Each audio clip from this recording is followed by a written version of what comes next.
I'm here today with Melanie Spring, the Chief Storyteller at Melanie Spring Productions, because I'm ready to rock. Melanie and I are both speaking at the Architect Success Forum later this month. And for those of you filling out your conference bingo card, Melanie's talk will be on September 22nd at 4 p.m. Eastern. Now, if you haven't heard about the Architect Success Forum yet, it's a 5-day virtual event for architects around the world. I'll include a link to the website below. But over the course of 5 days, there will be 12 sessions. All of those sessions will have a Q&A at the end to make sure that you and every architect that attends will get the most out of all the sessions and be able to apply exactly what was presented specifically to your own firm's success. Now, Melanie and I both have a passion for brand storytelling, but she rocks it up a notch with her next level badassery, and she and her crew work really hard to create branded experiences, which I think is super interesting.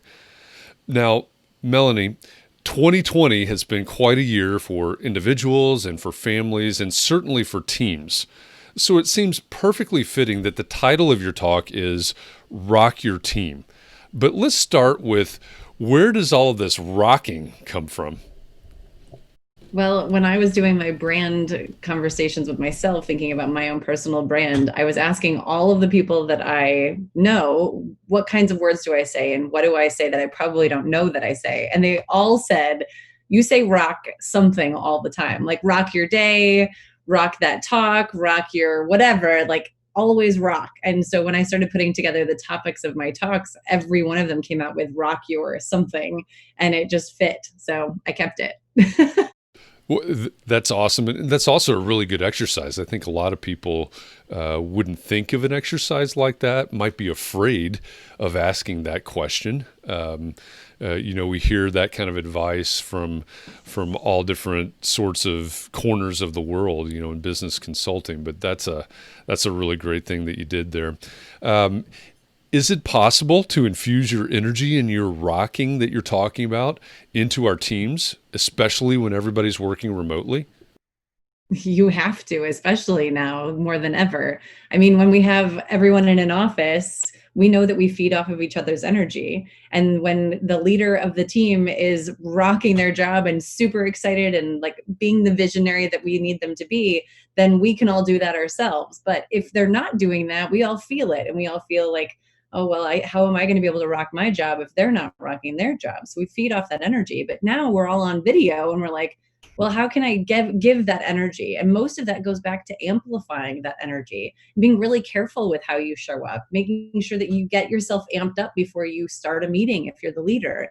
Even if you're not the leader of the company, but the leader of that team or that leader of that call, making sure that you're ready to give your energy to that team and making sure that you're able to help balance that. Because the rest of the team's not going to show up and be like, oh, I got amped up for this call. It's the same as speaking. When you get on stage, the audience isn't there going, all right, we got to get amped up for the speaker because it's going to be exciting. You have to be able to bring that energy the same way. So that's why we actually wanted to do this, was because we want to help you be able to do that on calls, not just at the office.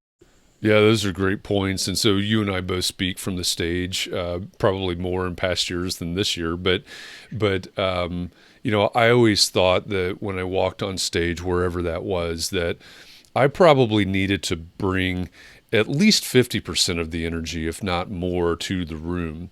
And it really feels to me like when I'm doing a presentation via Zoom or whatever your virtual platform is, just like we'll do next week in the Architect Success Forum, that I almost feel like I need to bring maybe 150% of the energy, because I can't count on anybody else bringing that energy.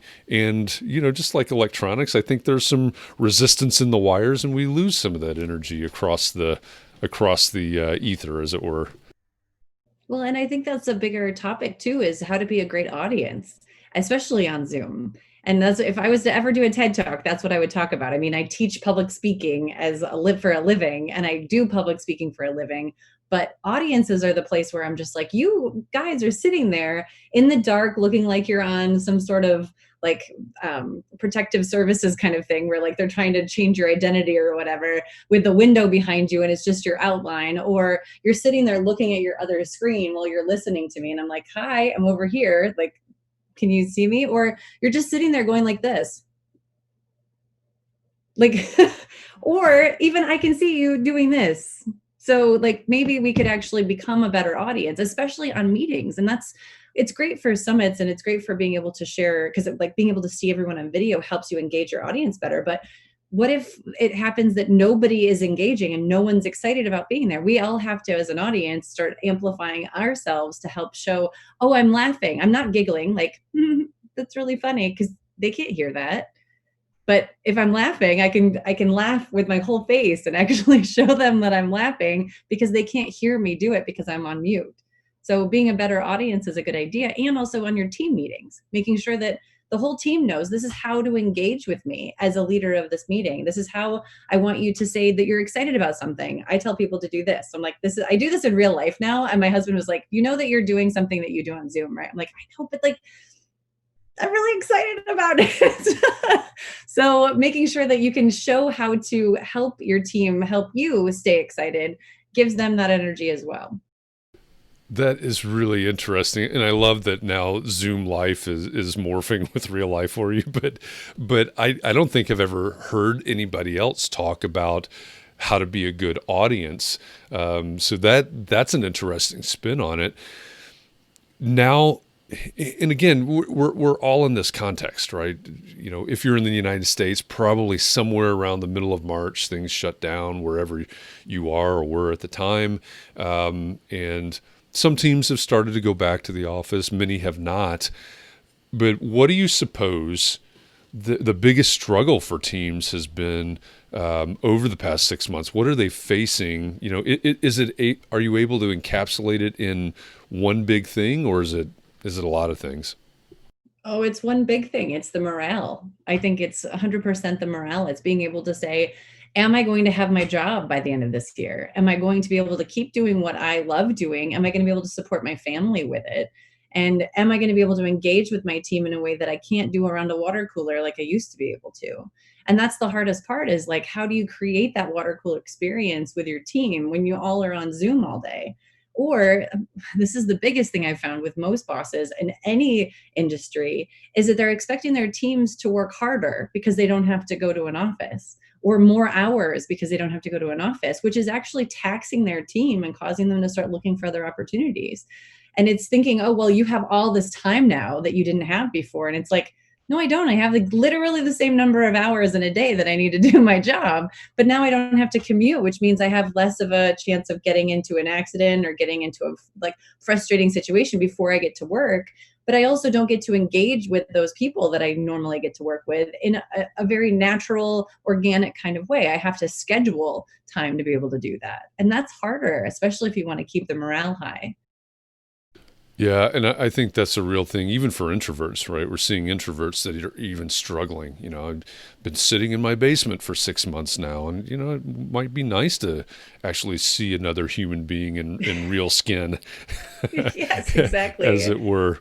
I know you'll dig into this at the Architect Success Forum on the 22nd, but there's a couple of words that you've mentioned, you know, the morale, and you've used engage or engaging several times, which is one of my favorite words along with empathy. But do you have a best tip for leaders for engaging with their teams right now?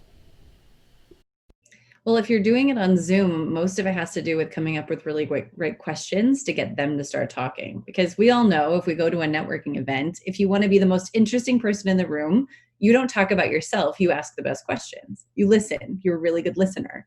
So if you can do that with your team and figure out what kinds of questions can I be asking my team, and this is different for every team because you have a different dynamic in every team and every individual, but can you find a way to engage with each person to allow them to give you the content that you need to be able to take with you to help them help themselves?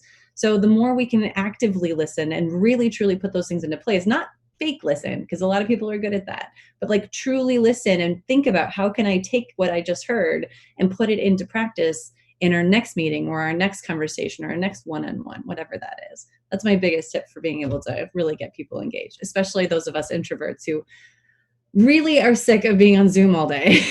So Who would have thought that would ever happen?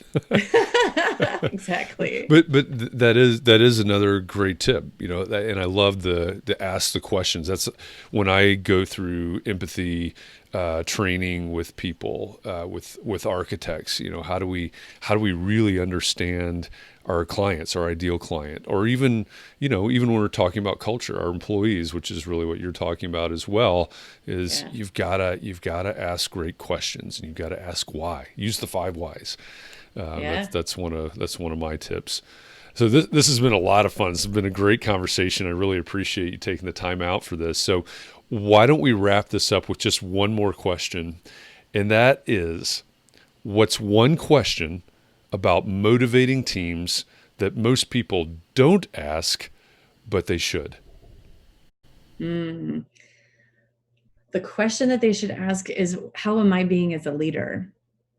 Because your team isn't motivated by intrinsic motivation. They don't have that, like, oh, I'm just, I get a paycheck, so I do my job. That's how this works. It's a transactional relationship.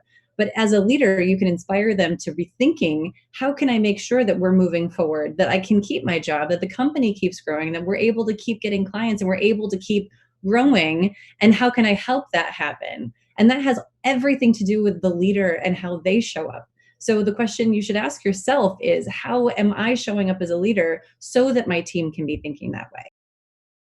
That's awesome advice. And, turning the mirror around, right? Mhm.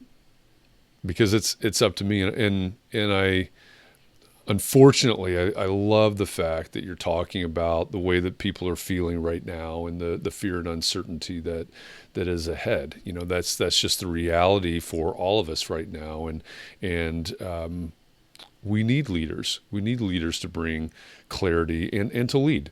And Mhm. so I really appreciate that answer and this whole conversation, Melanie. I appreciate you taking the time out to record this conversation with me. And I'm looking forward to sitting in on your talk, Rock Your Team, on Tuesday, September 22nd at 4 p.m. Eastern. And again, if you're watching this on LinkedIn, I will put the link to the conference website in the comments below, so you can just click on that and go register. If you're watching this on YouTube, I'll put that link in the description for the video, but I'll also put a link to Melanie's website and ways that you can connect with Melanie and maybe bring her in to speak to your team, or maybe do some sort of training with Melanie. But I'll have all the information there so you can reach out and make contact with Melanie. Again, Melanie, I really appreciate this. Appreciate your time, and really looking forward to seeing how we can rock. Thank you. Thank you for having me.